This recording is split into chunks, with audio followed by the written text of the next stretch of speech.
African മല്ലി എന്നുള്ള സസ്യം നമ്മുടെ നാടുകളിലേക്ക് മല്ലി ഇലകൾക്ക് പകരമായി ഉപയോഗിക്കാവുന്ന ഒരു സസ്യമാണ് ആഫ്രിക്കൻ മല്ലി. മല്ലിയില പോലെ സുഗന്ധമുള്ള ഒരു സസ്യം തന്നെയാണ് ആഫ്രിക്കൻ മല്ലി എന്നുള്ള ഈ സസ്യം. മണ്ണിളക്കവും ജലാംശവുമുള്ള മണ്ണുകളിൽ ധാരാളമായി വളരുന്ന ഒരു സസ്യമാണ് ആഫ്രിക്കൻ മല്ലി. രുചിക്കും കൂടാതെ ഔഷധവുമായും ഈ ആഫ്രിക്കൻ മല്ലി എന്നുള്ള സസ്യം ധാരാളമായി ഉപയോഗിച്ചു വരുന്നു. ആഫ്രിക്കൻ മല്ലിയുടെ ഇലകളിൽ ഇരുമ്പ്, കാൽസ്യം, കരോട്ടിൻ എന്നിവ അടങ്ങിയിട്ടുണ്ട്. ഇതിന്റെ ഇലകൾ ഇട്ട് തിളപ്പിച്ച വെള്ളം വയറിളക്കം, മലബന്ധം, ഛർദി എന്നിവയ്ക്കൊക്കെ ഒരു ഔഷധമായി നാട്ടുവൈദ്യങ്ങളിൽ ഉപയോഗിച്ചിട്ടുള്ള ഒരു സസ്യമാണ് ഈ ആഫ്രിക്കൻ മല്ലിയിലുള്ള സസ്യം. ഇത് തണലത്ത് വളർത്തുന്നതാണ് ഇത് ഏറ്റവും നല്ലത്.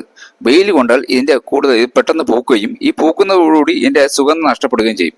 തണലത്താണെങ്കിൽ ഇത് കൂടുതൽ കാലം പൂക്കാതെ നിൽക്കുകയും ഇതിന്റെ ഇലകൾക്ക് സുഗന്ധം നിലനിൽക്കുകയും ചെയ്യും. നാട്ടിലൊക്കെ സാമ്പാർ, രസം എന്നിവയൊക്കെ ഉണ്ടാകുമ്പോൾ മല്ലിയിലേക്ക് പകരമായി ഈ സസ്യമാണ് നമ്മൾ സാധാരണയായി ഉപയോഗിക്കാറുള്ളത്. സാധാരണ മല്ലിയില ഉപയോഗിക്കുന്നതിനേക്കാൾ അവ ഉപയോഗിക്കുമ്പോൾ കൂടുതൽ കീടനാശിനികൾ ഉണ്ടാവാൻ സാധ്യതയുണ്ട്. എന്നാൽ ഈ സസ്യങ്ങൾ നമുക്ക് വീട്ടിൽ വളർത്തുന്നുണ്ട്, അവ അങ്ങനെ പേടിക്കേണ്ട ആവശ്യമില്ല. അപ്പോൾ വീണ്ടും ഔഷധങ്ങൾ വീഡിയോയുമായി വരാം. Okay, by.